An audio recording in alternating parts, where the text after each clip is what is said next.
Hi, I'm Brent. Today we've got another video update of the XC Power Kit for the Mitsubishi Lancer Ralliart. So in this video we're going to talk about what you can expect after the parts have been fitted and what to be aware of how these parts fit and work, and if you're in the market to do some further modification yourself, what may help you as well. So let's touch on some of the things we spoke with the previous video. We showed you the difference between the Evo 10 turbo versus a Ralliart turbo, the difference between a twin scroll turbo and a single scroll turbo. If you want to know what that is, check out our other video update that. But let's have a look at the nitty-gritty parts. So underneath the car here, you can see the back half of the exhaust system actually hasn't been fitted yet because it's the MRT exhaust, which we make here in Australia, which is why we can do the lifetime warranty. But I'll get my cameraman just come around under here because a lot of people want to understand the critical difference between some components. So there's the rear O2 sensor that measures the outbound side of the high flow catalytic converter, and tucked up under the front here is the front O2 sensor. Now those sensors are pretty critical in the way the car performs and the way the car trims its fuel with the factory ECU, and these are all part of the things that we can adjust with the race ROM upgrade.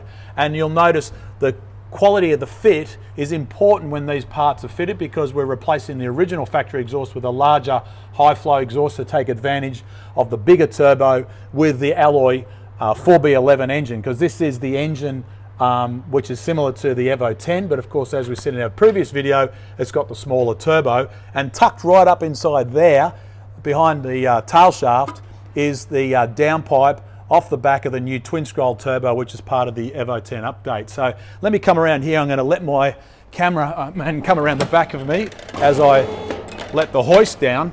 And we're going to talk about some of the things with this particular car. And you've got to remember the Lancer Ralliart is a different body to the Evo 10. So when it comes to fitting parts, for example, you can't take the rear end and the diff and the wheels and stuff out of a Evo 10 and put it in a Lancer Ralliart because it just won't fit. It's like the difference between a completely different car compared to another car. But of course they share a similar transmission, which is the SST wet clutch semi-automatic transmission. And they also share, which we've spoken about, is the engine. So I've taken the covers off because normally you have the covers in place, and tucked down the back here is all those components that we fitted, that we showed you when it was off the car, the Evo 10 turbo, the twin scroll setup, the exhaust manifold, and down there is where the exhaust goes out the back. But the critical thing is, you can see here, this is the compressor side of the turbo where it pumps the boost into the front mount intercooler. And of course, this is the part that makes the difference of what is between an Evo 10 and a Ralliart, because in a Evo 10, this battery is in the boot, or if you're in America, it's in the trunk, and the airbox is in a completely different location. So normally, when this is all back together, you got that there, and the air intake like that. And some of the air, interestingly, on these model cars, remember, comes through the front of the grille there, comes up around here, and then into the airbox.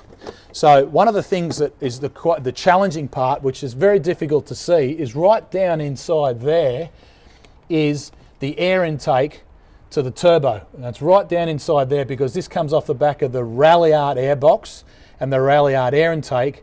But the turbo intake on an Evo 10 is completely different, and the way it fits, you can't fit the Ralliart parts. You've got to mix and match some components to get that to fit. Of course, the air goes through the airbox, into the intake, into the turbo, gets compressed, comes through the compressor on the pressure side, and then goes through the intercooler, and then of course into the engine. Now, some other small things you might say, well, why haven't we changed this? Well, guess what? This part, if you change it to a hard pipe as a driver, you won't feel the difference. The front mount intercooler on a Ralliart, yes, it is actually smaller than an Evo 10, but remember it's a different body. You can't take the Evo 10 front mount intercooler and fit it very easily into the front of a Lancer Ralliart.